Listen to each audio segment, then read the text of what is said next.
So looking for the CO2 leak using the CO2 monitor inside, just breathing. This is a problem. When you talk, your breath shooting a few feet away sets this off.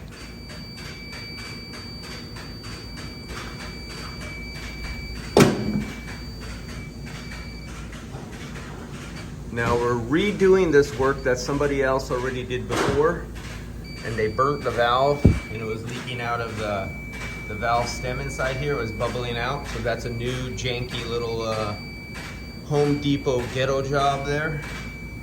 We got some bird turds up there, and we have to watch our flame because this CO2 line here, this has CO2 and this has CO2. If the heat of your tip, just the hot air goes up here and it just warms this type of tubing up, it pops out. So you have to cover everything with wet rags.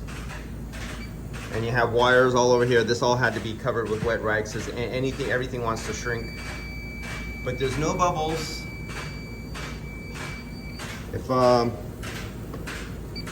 you see, if I blow this way, that's me just blowing.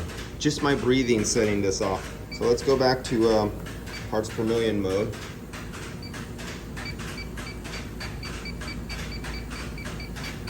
And what my son found out is, I don't have it on right now, but he had to wear a mask so his breath doesn't go forward towards the tip where you're doing your searching at. Everything up here is covered in bubbles.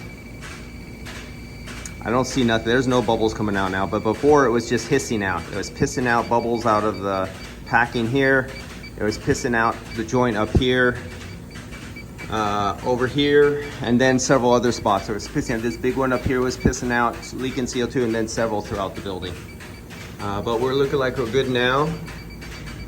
Other than if I could stop breathing, the CO2 meter wouldn't go on. But I have a problem with not breathing. It seems to disagree with me. All right, guys, we're gonna call this one good to done. It looks like a kindergartner did this for his first time and reworking somebody else's work. All right.